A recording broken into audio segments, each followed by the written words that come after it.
Dweller of the Dark. We are a channel honoring the yellow and blackened bones of many prominent authors. We'll be digging up several obscure, strange, and forgotten authors who influenced many of the great horror, science fiction, and fantasy writers today.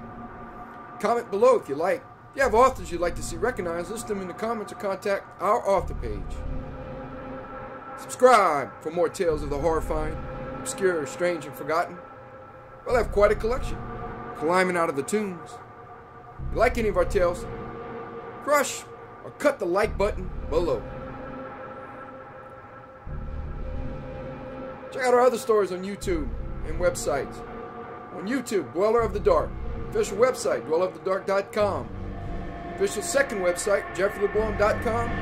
Facebook, Jeff LeBlanc Horror Writer. On Amazon and Twitter. We received quite the stir in our tomb recently. We were honored with a verification by the Horror Writers Association for wolves, wings, and other things. We're keeping our claws crossed, breaking a wishbone or three for luck in the hope of further advancement. Hopefully, we get to howl at the moon.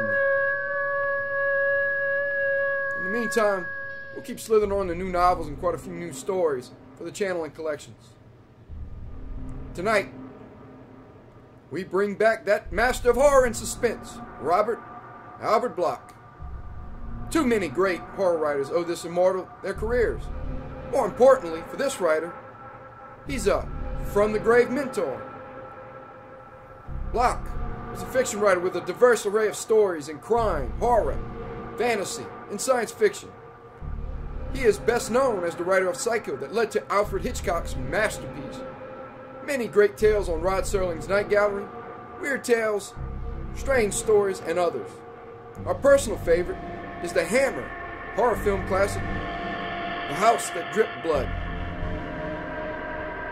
Horror and comedy are his trademark. Robert Bloch's fondness for humor and horror was evident in puns. It can be seen in the titles of his story collection, such as Tales and a Jugular Vein. Such stuff as Screams are made of, and Out of the Mouths of Graves. And of course, there's the classic Bloch favorite line that tickles our funny bone. I have the heart of a child. I keep it in a jar on my shelf. A protege to H.P. Lovecraft, Robert Bloch was in a select group known as the Lovecraft Circle, with such greats as Frank Belknap Long, Robert E. Howard, Clark Ashton Smith, and many more. Learning with these masters, Bloch created hundreds of short stories and over 30 novels. Robert Bloch won numerous awards in writing. He won the Hugo Award for that Hellbound Train, a story that we have on YouTube. The Bram Stoker Award, the World Fantasy Award. Bloch served a term as president of the Mystery Writers of America in 1970. He was a member of the Mystery Writers of America, Science Fiction Writers of America, the Writers Guild of America, and the Academy of Motion Picture Arts and Sciences. Most notably, there's one society he probably still is an undead member of, the Count Dracula Society. Imagine being trapped 3,000 feet beneath the sea in a dark cavern. For most, that'd be terrifying enough.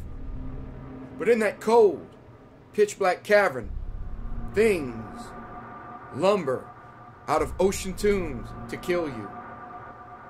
This is the heart of terror in Robert Bloch's He Waits Beneath the Sea. The tale first appeared in Strange Tales, Volume 2, Number 2, in 1939. Who is the one who waits? Can our hero, David Ames, and his girlfriend survive the terrors in the dark recesses of the ocean floor? He Waits Beneath the Sea by Robert Bloch. Trapped at the bottom of the ocean, David Ames fights a terrible menace that would rule the world with cadavers.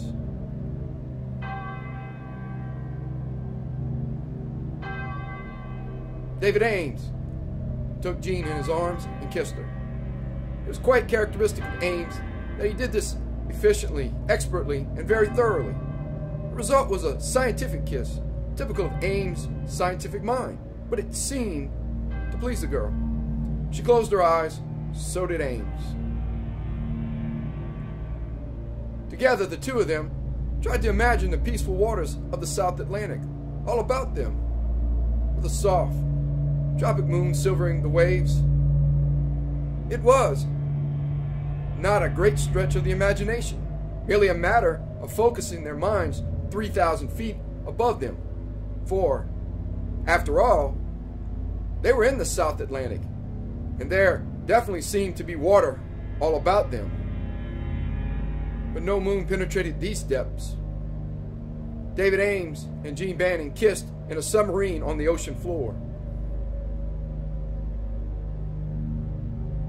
Somewhere in one of the forward compartments, Jean's uncle, Ronald Bannon, was working with the crew. The men were checking figures on the charts, estimating and calculating and theorizing in many technical ways which neither Ames nor Jean cared to think about at the moment.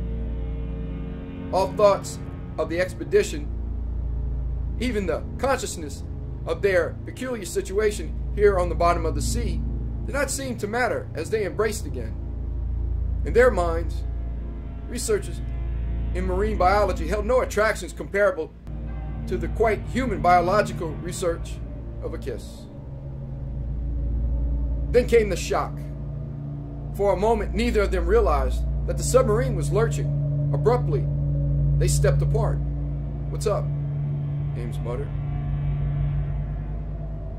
The ship was moving forward along the ocean floor, not steadily as a submarine glides, but with a dragging motion that bumped and scraped the bottom. Ames's blue eyes steeled with sudden apprehension. His long legs quickened in hasty strides as he made for the door. "Wait here, dear," he cautioned the girl. "I'll see what's happened." Before he crossed the threshold, there was a terrific shuddering in the entire submarine, followed by a series of excited shouts from the forward compartments, the sound of tinkling glass and falling instruments. Ames leaped forward just in time to see the iron hatch above the doorway descend with a brazen clang, barring his exit from the compartment. "David!" The girl clung to him. And constantly the submarine was dragging across the rocky bottom. Then a terrific swoop, and the ship tilted upwards. An audible roaring from outside proclaimed that the craft was being drawn downward. Downward? But there was nowhere to go. They were on the ocean floor, 3,000 feet below the surface. The ship had been dragged ahead into what? An ocean fissure? And by what? There was no time to think. Jean shuddered in his arms as Ames endeavored to keep his footing on the shifting floor. The roaring grew louder. The submarine plunged down, down through inky, chill waters. "What is it?" Jean whispered. Ames' lean face darkened. His tall form tensed as he held the girl more closely to protect her loveliness from a danger he could not name, a question he could not answer. Twisting, turning, a chip in the black maelstrom, the vessel hurtled down. "Uncle Roland and the men," Jean murmured. "They're outside, and the oxygen tanks are in here." Ames staggered across the slanting floor, beat vainly at the fallen iron door. He could not lift it, nor would the levers raise the barrier. It was as though some gigantic force held it fast. Some gigantic force that was sucking the very submarine itself into the depths. Gasping, Ames called back to the girl. They lay on the tilted floor, clinging tightly as the rocking vessel swung upended. "I can't breathe," she gasped. With a hoarse sob, Ames fought his way to the oxygen outlets. He turned the valves. Life-giving air flooded the stuffy compartment as they gasped. as still the ship plunged down. "This is the end," whispered Jean. Her dark eyes rested without fear on Ames' face. "I'm glad we're together." The supply of oxygen was given out, and the steel walls were bending like the sides of a paper boat. Ames's temples throbbed as the pressure glued him to the floor. But he smiled as he returned Jean's gaze. They kissed again, and the kiss mingled with the blackness about them. And then it stopped. With a final tremor, the submarine righted itself. The roaring ceased. There was only stillness, deathly stillness, all about them. The walls, bent inward, did not collapse. Half choking, Ames rose to his feet and stumbled to the iron door. His hand hesitated on the lever. It might not rise.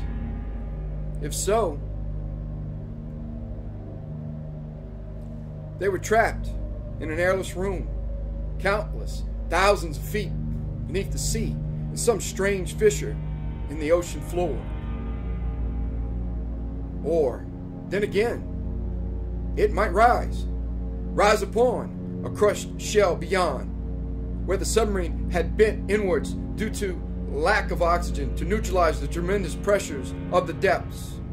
In that case, the open door would admit a torrent of flooding waters. Ames gripped the lever, and then he smelled air. Air seeping through a tiny crevice at the side of the door near the grated hinges on which it lowered. Air from a little crack which, during their descent, had trickled only water. But it was incredible to find air down here. Still, they could not exist much longer in this stifling cell. Ames made his decision. He pulled the lever, breathed a silent prayer as the door rose.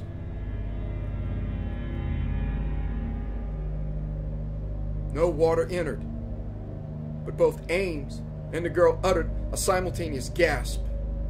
From the opening, light came. Light on the ocean bottom. Drawing Jean to her feet, Ames moved forward into shambles. The rest of the submarine was a wreck, twisted and battered. The steel sides were bursting in a dozen places. Smashed instruments littered the floor. But there were no bodies. Whether they had floated away or simply had been crushed out of existence, Ames could not say. But he was thankful that the girl had been spared a sight of them. Only a moment did he glance about, for there was more strangeness ahead. Through the open sides, Ames saw that the submarine rested in a gigantic cavern, a place totally free of water. From this cave, the air blew in, salty and of the sea, but definitely air. The cavern was lighted, dimly enough to be sure, yet radiance undeniably poured forth from some unknown source. The light was faintly green, and it cast eerie shadows over the rocky walls. There was something ghastly and unnatural about it all, but Ames had no choice. He took Jean's arm, and together they stepped out of the ship. "Where are we?" the girl whispered. "In Davy Jones' locker," Ames answered and grinned. "Whether it's sailors' snug harbor or hell itself, I don't know. I suggest that we investigate."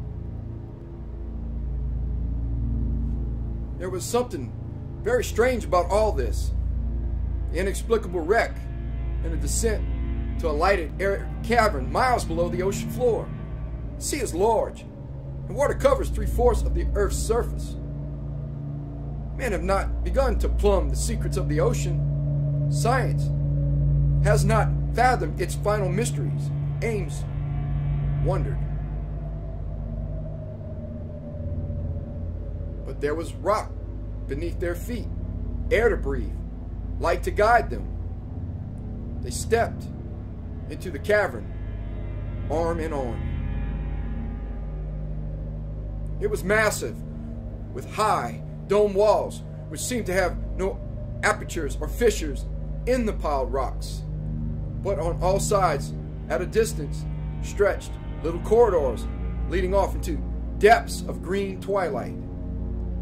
They did not appear to be other than natural formations, yet their design as corridors hinted hardly at the presence of alien life or intelligent minds which had constructed them. As Ames and the girl drew near to one cave mouth, Jean drew back, hands brushing her dark curls as she pressed her forehead. "I'm afraid," she whispered. "Let's not go in." "We can't stay here," Ames answered. "No food. We must explore to see if there's a way out of here, or if not, how we can remain alive if we must stay." Jean tried to smile, but she clung to his broad shoulder very tightly, with one small hand, as they entered the long green corridor that led deep under the rocks. They walked forward in utter silence. The silence of the depths. The silence of the dead and the drowned. There was coldness and dampness in the air about them, as if it too were dead and drowned. But the green light mocked and beckoned from ahead, and they went deeper into the unnerving stillness. "What's that?" The girl's brown eyes widened with sudden fear. "I heard something." Ames halted. Yes, the silence had been broken.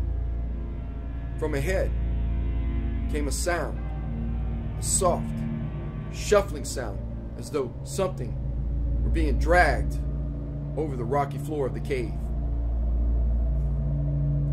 "Here!" Ames whispered. He drew the girl into a niche between the rocks of the wall and peered out ahead. And suddenly, he saw what was coming. Saw that which was never meant to be. "Good God!" he muttered.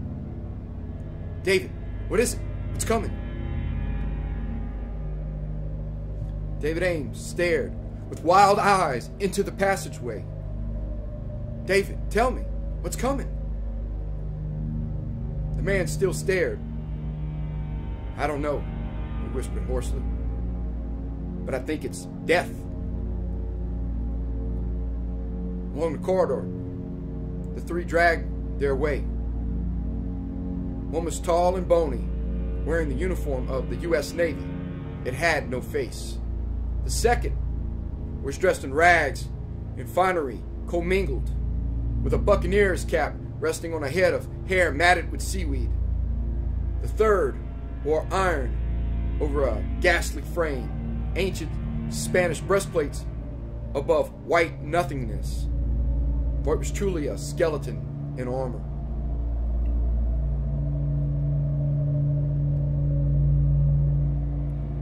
The three figures walked along stiffly, jerkily, staring straight ahead. One with dead glazed eyes, which did not see. The second with red orbs peering from beneath strings of kelp. And the horrible third leering out of no eyes at all. Just two black sockets in a skull. They passed, marching down the corridor into further gloom. Ames drew the trembling girl out as they hastened up the passageway.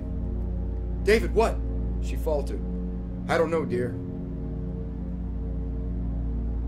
The horrible memory of the marching dead bit into Ames' brain. Just a little research expedition in marine biology, old Ronald Banning had promised. To a young scientist in love with a girl whose uncle was bringing her on an expedition, the trip had sounded quite attractive to David Ames at the time.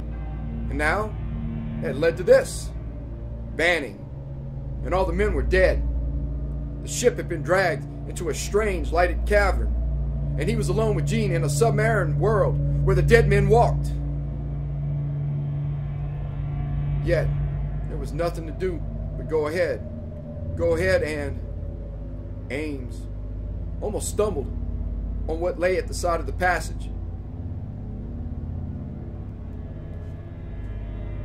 Jean drew back with a shudder of terror. Two bodies rested in the shadows. The first was dressed in a flowing robe with leather harness. On its sagging head rested a helmet, a Roman helmet, unmistakably. Across the chest, which neither rose nor fell with breath, rested a gleaming sword, sword of the Legion. Ames gazed incredulously, then glanced at the second figure. It was blue and bloated, swollen with water, so that the purpling face had thickened. He glanced more closely at the features. "Steve Bascom," he muttered. "Steve Bascom. What do you mean, darling? Steve Bascom. I knew him. 8 years ago, he died. His boat was sunk by a government ship. He was a rum runner. Smuggled liquor from Havana to Florida. It's Steve, all right, but he's dead." For a moment longer, Ames stood there and stooped, and with an impulsive gesture pulled the sword from the chest of the Roman. "I don't get this," he said. "But something tells me we'll have a better chance of finding out if I hang on to this sword." The two turned down the path. Suddenly, there was a sound from behind. Ames stood still, then hastened back along the path to where the bodies lay. They were gone. And in the distance, that ghastly, dragging sound. Suddenly, without warning, a scream sounded from the bend ahead, a horribly familiar woman's scream. "Jean!" Ames shouted. Sword in hand, David Ames rounded the corner. Jean was crouching against the wall, and confronting her with outstretched talons were three new figures from the depths of a nightmare. The first was a gigantic black, nude, and gleaming, swinging forward on ape-like arms, for the creature had no legs, merely twitching stumps that hung from his barrel chest. The second creature wore a yachting costume, green with slime, and its face was covered with mossy green on which snails had feasted. The third horror was merely bones, a partially articulated skeleton with remnants of flesh clinging to talon-like hands. They were closing in on the girl as Ames dashed forward, his sword swinging in a silver arc. The blade swooped and descended, and the skeleton fell. There was a clicking sound as the bones collapsed into a jumbled heap. The corpse, in the yachting outfit, turned to confront this unexpected opponent, only to meet the point of Ames' weapon as it thrust full into moldy horror of the rotted face. The sword sliced through to the neck and tore out of the shoulder, and the monster fell. But the legless, gigantic black grasped the girl in mighty arms, and the snarling African face leered upwards as Ames confronted it. The sword lashed out, but the black dropped Jean and dodged. Then its great arms rose swiftly, and it moved forward, swinging the helpless torso from side to side as the sword missed lunge after lunge. The bestial countenance seemed to watch Ames as he wielded the blade, and the scientist fancied he saw derision in the queerly dead eyes. All at once, the mighty arms rose upward. Ames felt the limbs close about his neck. The hands dug into his throat, and they were cold with the iciness of death. He felt his body crush against the slimy chest, felt the lifeblood oozing through his bursting veins. The sword slipped from his fingers, and he went down into buzzing blackness. Then came release. The grip relaxed. Jean, brave girl, had pierced the black hand with the sword. Now it rose again, and the frantic girl brought it down on the ebon giant's neck. It sliced through the throat and cut the head as though it were a black apple on a brittle branch. The head rolled across the floor. There was no blood, not from the dead. Ames rose, sobbing. The girl went to his arms. Ames stood there, quieting her panic as best he could, but his eyes were watching the shambles about him. He saw the skeleton bones still moving on the rocks, saw the green horror in the yachtsman's outfit clawing blindly at its ruined face. He stared at the black, severed head, which still leered up at him, just as it had during the silent struggle. Ames stared at the dead head.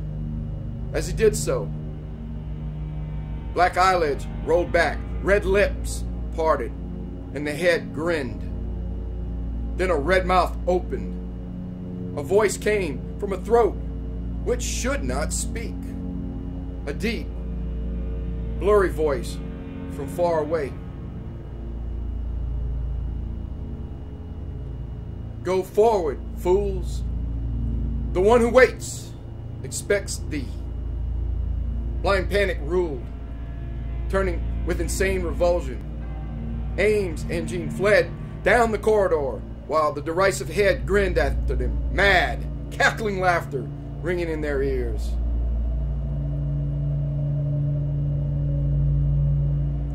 Ames raced through nightmare. Along the twisting, emerald-litten corridor he ran, then halted as the girl gasped for lack of breath. They stood huddled together, two tiny figures in the green gloom. Oh, David, whimpered Jean. The tall, blue-eyed man put his arms around the girl, but he maintained a tight grip on the Roman sword, and his mind retained an even tighter grip on reality, if it was reality that he faced here. I know, he muttered. It's awful, but we must face it somehow. We've landed in a place where the dead men walk. All I can piece together seems to hint that these men were sailors of various times. They must have been wrecked and in some way dragged down here throughout the ages. There were skeletons, remember, and a Roman corpse. That means men have been trapped here for thousands of years, are still being trapped, because Steve's body shows it, and something, animates the bodies, gives them a will to walk and obey commands. The one who waits, that's all we know. It's too awful, Jean whispered faintly. Let's turn back, David. I can't bear more of this. No, dear. We must find out. It's our only hope. I think we had better interview Mr. One Who Waits, and if he proves to be hard to persuade, well, I at least have a chance of putting up a sharp argument. He smiled, fingering the sword, but there was no mirth in his voice. Together they walked. Now the way widened. The brilliance of the green light blossomed about them, coming from ahead, and together they emerged from the corridor. They stood inside a vast bubble in the rock, a great cavern with stone walls egg-shaped on all sides against the sea. At intervals, other cave mouths, like their own, gaped in the rocks. Apparently, the caves in the spot where they had landed all led inward to this central chamber. The vaulted dome was high, and the light seemed to emanate phosphorescently from the murk above. Its actual source was not visible, but it undoubtedly originated in some peculiar gaseous phenomenon actuated by the same freak which had blown this mass of rock into a sealed cavern at the bottom of the sea.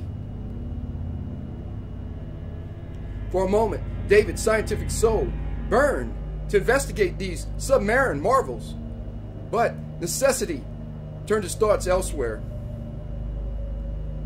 For the cavern was not empty. The vast floor was a charnel house littered with bodies. Ames and the girl stared at a world of horror. Vikings in armor, Savages in feathers, sailors in dungarees. The whole burial ground of the sea lay exposed to their eyes. Roman galley slaves rested in a final sleep. Pirates slumbered after walking the plank of death. There were bodies in uniforms of Nelson's days, bearded giants from whaling fleets, swarthy corsairs from the Barbary coast, clean-shaven men of the modern merchant marine.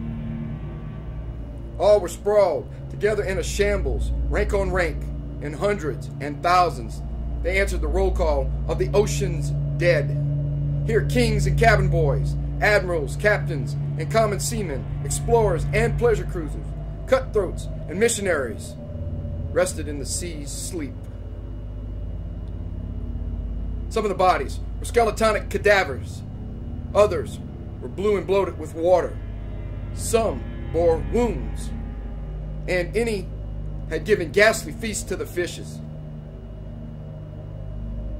Piled helter-skelter like broken dolls in a toy factory, they lay unmoving, weapons at their sides. Ames thought of the legends of the Sargasso Sea. Here was the real port of lost ships, the haven of the Flying Dutchman. What stories of wreck and battle and storm these men could tell if only they were living. But perhaps they were living. The terrible memory of those encounters in the cave seared into Ames's brain. These men lay still in death, but they could be revived by the one who waits. And he waited here.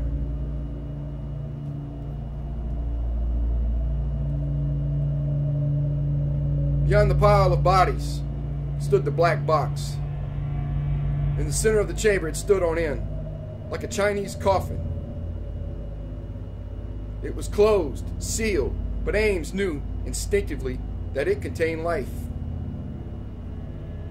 Jean clung to him as he faced the center of the chamber, and her grip tightened as a voice came. It was a voice from nowhere, echoing through the great cavern. Ye have come at last, the voice whispered. After ages, ye have come, just as I have dreamed. I have been lonely here, and ye have come. There was triumph in the whisper, and a hinted dread. Approach me, so that I may look upon ye, the voice droned. Fear not, I shall clear a path. And as the two hesitated, the path was cleared. The dead rolled back.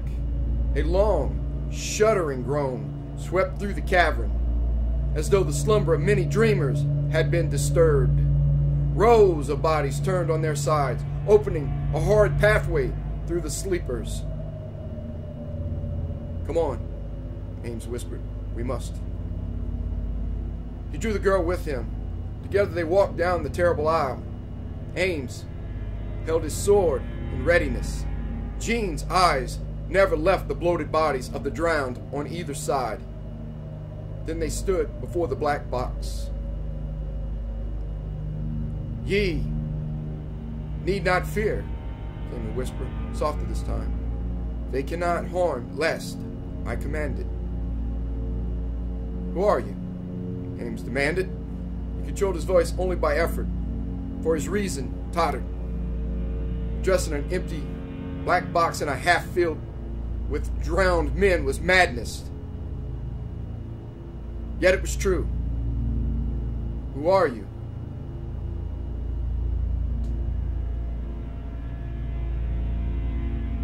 The voice came solemnly and softly.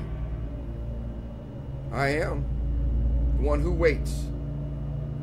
I am not of your world, the tiny world above the waters. I come from the sea, from the depths below, where once all life began. Ye of the animal world rose to walk on land, but life began in the sea, and here it has remained.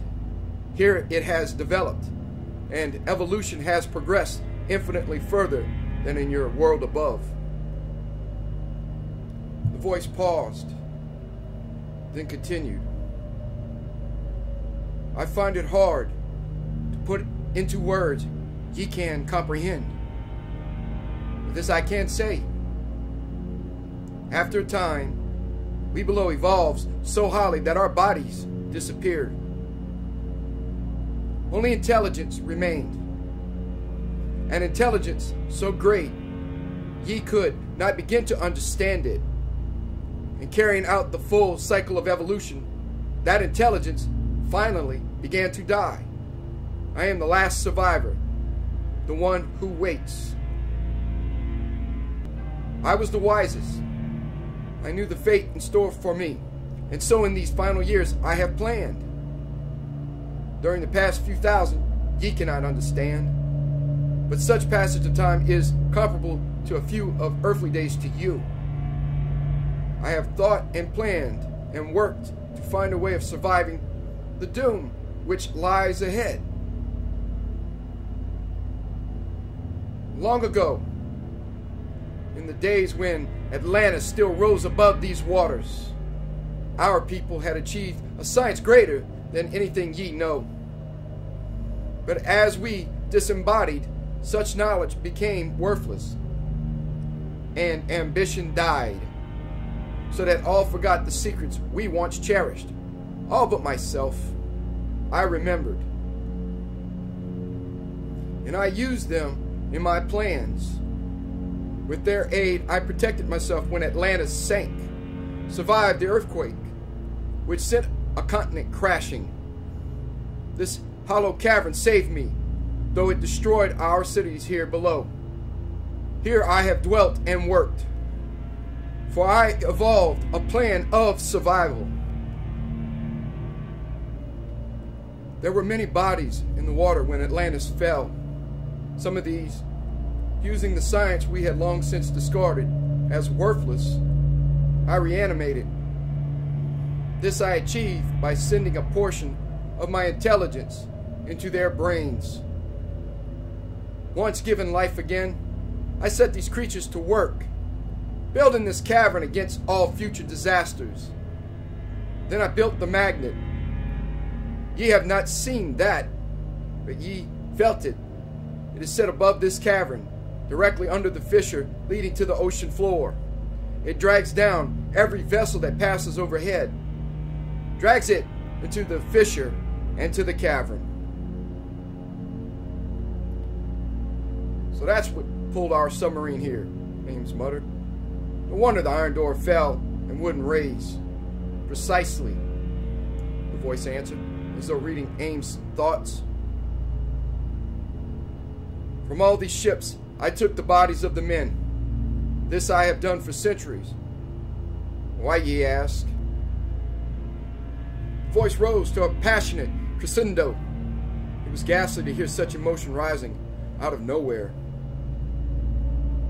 Because I discovered the way to survive by putting myself, my intelligence, into a human form. Once that is accomplished, I can rise to the surface of the earth. And then I shall live again, live and rule. It would all be so simple. You have seen my army here, stout fighters all, crippled and disabled as they are. They cannot be conquered unless blown to bits, for they are already dead and will not die again. I shall master the tiny upper crust. But one thing has halted me. Of all the bodies brought below the surface, none have retained perfection. I shall not enter a drowned or a wounded or a crippled shell with my entire intelligence. I waited, knowing sooner or later that a perfect body would be caught. And now, ye have come. Unconsciously, Ames raised his sword. A laugh rang out, then silence. Strange. I have never laughed before. I know no emotions that ye understand as such. Perhaps it is a symbol of my approaching humanity. Ah well, I've been meaning to warn ye that resistance is futile. It cannot harm me. I do not exist in a physical state. Do not trouble the thought any longer. I want one body, and I shall take it. Everything is arranged. My army has builded well. In the cave beyond rest many thousand conveyors, akin to the torpedoes you use at present, and similar to these submarines, I believe they are called. You see, I know thy world. Each of these vessels can hold many men. Once I assume my human guise and send my intelligence forth to animate the others, we shall embark in the vessels and rise to the surface. This world will be destroyed as we pierce the rocky shell and enter the fissure, but no matter. We shall not return. We will conquer the outside earth and resume dominion. I am the one who waits, and I need wait no longer. I have chosen my body. The voice subsided into a dreadful silence, and then hideous life rose all about Ames and the girl. Life rose from death. A dozen bony arms reached out. Corpse-cold fingers clawed. A score of the dead men stiffly hobbled to their feet. Ames was already swinging his blade, and it descended in a pendulum of destruction. As fast as the cadavers approached, his sword sheared out, lopping limbs, slicing throats, ripping bloated bellies. Somewhere behind him, Jean fought silently. But Ames was lost in the red fury of this silent, hideous battle with the dead. And then they were upon him, bearing him down by sheer weight of numbers with their cold, drowned limbs. With a mighty effort, he hurled them off, only to go down again. They were all about him, and he smelled their horrid stench as they gripped his arms and legs, swarmed over him until he was hidden from sight. He would be done for in a moment. Then the weight relaxed. He was lying only under dead, dazed, rose to his feet, comprehending. The intelligence in the box had thought him finished off and left, relaxing the will which animated the bodies. Why had it left in such a hurry? Where had it gone? And for what purpose? Ames whirled. Jean! The girl was gone. The cavern was empty, save for the bodies of the dead, stretching in waves over the floor. It had taken Jean away to the chamber where the vessels waited, taken Jean to exchange bodies and summon this horde of drowned to rise upon the earth. For a moment, utter panic swept over the young scientist. This was the end. He turned at a sudden sound. The dead were rising again. No. Only 3 had gained their feet. Ames grasped the sword, then watched as the 3 sightlessly staring figures ignored him and walked across the cavern floor. He understood then and breathed a blessing. The one who waited was summoning these 3 to his chamber, wherever that might be. Possibly, they would assist him in whatever final arrangement must be made. Silently, Ames followed them. He had no idea of the intelligence's powers. They might be so great that it was watching these dead progress. Consequently, David Ames walked stiffly, like a resurrected corpse. His face assumed an immobile stare, but he never dropped his sword. But within his brain, a small voice called, Jean, Jean, where are you? Down a short corridor, he followed the 3 corpses. One was short and squat, like a Frankish galley slave. The second wore the uniform of the French Navy. The third was dressed in modern garb, but the head dangled loosely. The neck was broken, and the lolling face swung almost backwards in a ghastly fashion. And there was something evilly familiar about the horrid figure. Ames gasped as he realized. The once kindly and wrinkled face was now contorted in a grimace of death agony, and the horrid jaws lolled open. But David Ames realized that the corpse before him was that of Jean's uncle, Ronald Banning, marine biologist. There was no time for thinking of such things. The walking dead men were turning the corridor. Swiftly Ames moved forward. The sightless eyes did not even notice him, since the intelligence behind them was not directing them for that purpose. Ames reached the first man, the one in the uniform of the French Navy. He was of Ames's height and general build, though his hair was darker. Ames did not bother to ponder such details. His sword flashed. The figure fell twitching. The scientist leaped upon it, jerking off the naval coat and the cap. Hastily he donned the disguise, then raced to reach the other two figures. Just as they entered, a rocky cave set back from the walls. The green light burned strongly within. Ames followed the animated body of Ronald Banning into the small cavern. In the distance, row on row, stood the vessels. They were, to all outward appearances, submarines, that they were pointed nose upward, straight at the stone ceiling.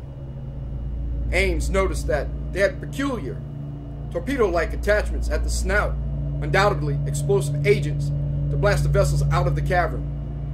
The foremost one was open, and a light gleamed within, an electric light.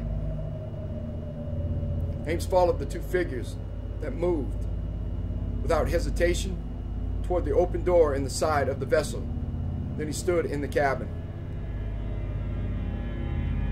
The black box lay on a table, and before it stood Jean. Jean, terrified, her black hair hanging in disordered loveliness about her piquant face. The thing without a head was holding her, a thing that was scarred and torn by a dozen gaping wounds, yet it gripped her in a steely grasp. And from the box, a voice spoke. So, now, my child, let us begin. The vessel is ready to start. Within a few moments, I can summon the rest and fill the other ships. We shall leave at once. My plans are laid. All that remains lies between myself and you. The girl sobbed. Ames looked ahead in agony.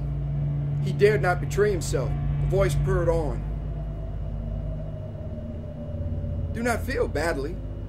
I know how emotion affects humankind, but I assure you, it is nothing. You are participating in something far greater than has ever occurred before. You are lending thy body to the most astounding service ever rendered in the cosmos. Believe me, it is greater thus to die. In no other way could thy life be rendered so worthy. But enough of words. I must act now.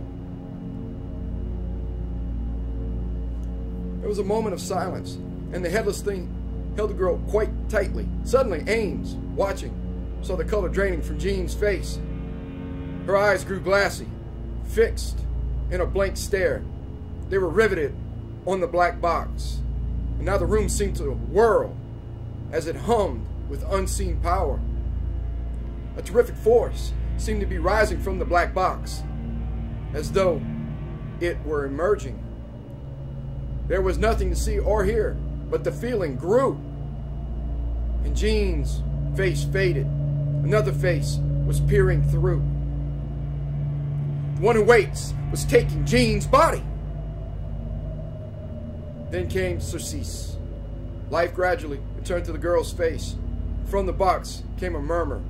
No, I am not strong enough yet. Never have I permitted myself utterly to enter a single body. It is as I feared. The strain is too great. I must make another attempt. Work up to the ordeal more gradually. That is why I summoned these three. They are dead, and a portion of intelligence has animated them. They have no will of their own, and I can enter into such shells more easily. I shall allow myself to enter one of them as an experiment, and thus strengthen my will for a second experiment with ye, and I shall not fail. Jean stood, half swooning from her struggle. The voice in the black box paused, then went on. I shall choose this one with the broken neck. He came with ye and has never known domination before. Therefore, he is stronger than my other servants and will provide a better final test. The voice ceased. For the first time, Jean recognized her dead uncle with a look of startled horror. The hideous head dangled, grimacing in her face, and then turned on its stalk-like neck. The force flooded forth fiercely. For a moment, the room was filled with a pulsing that seemed to shake the walls of the submarine.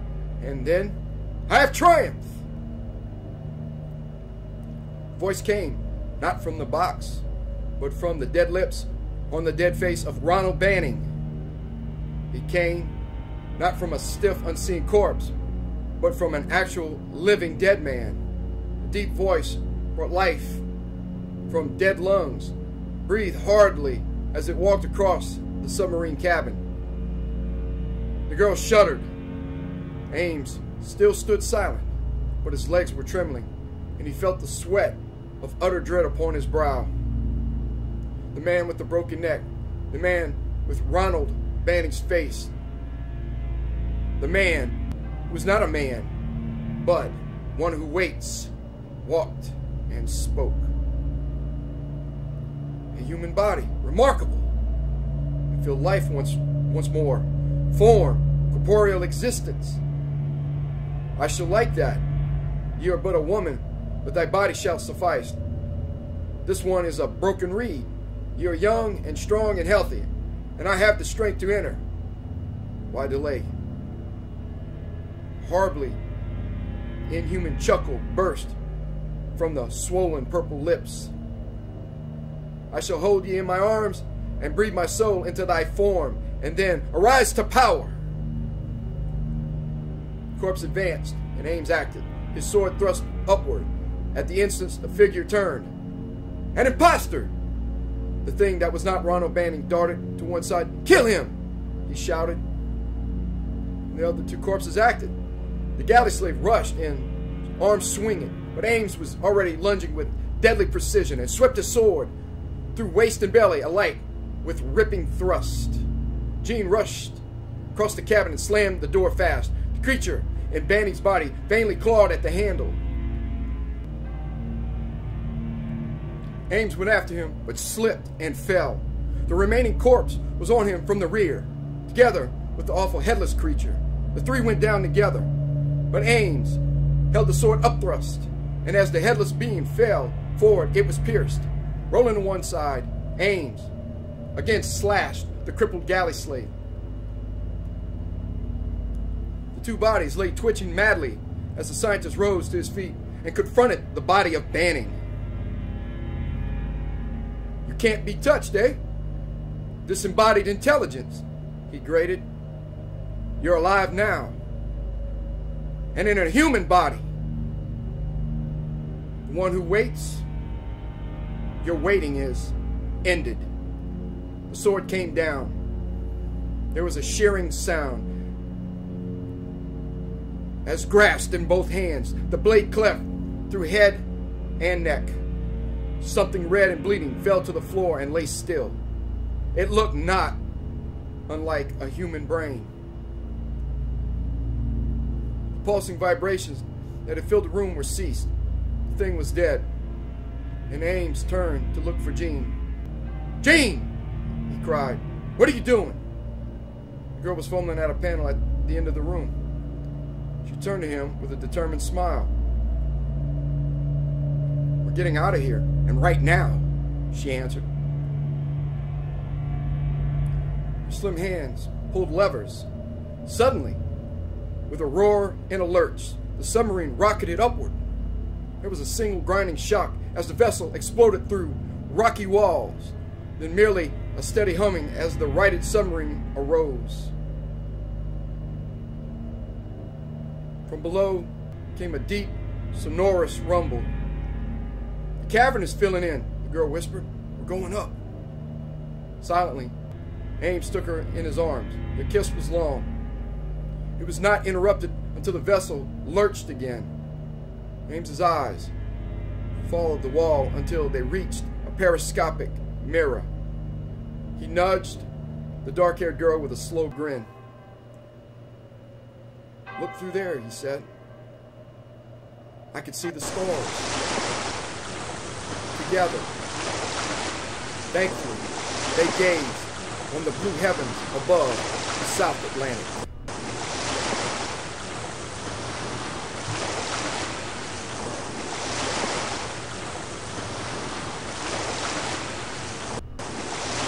Thank you for listening. Have a good night.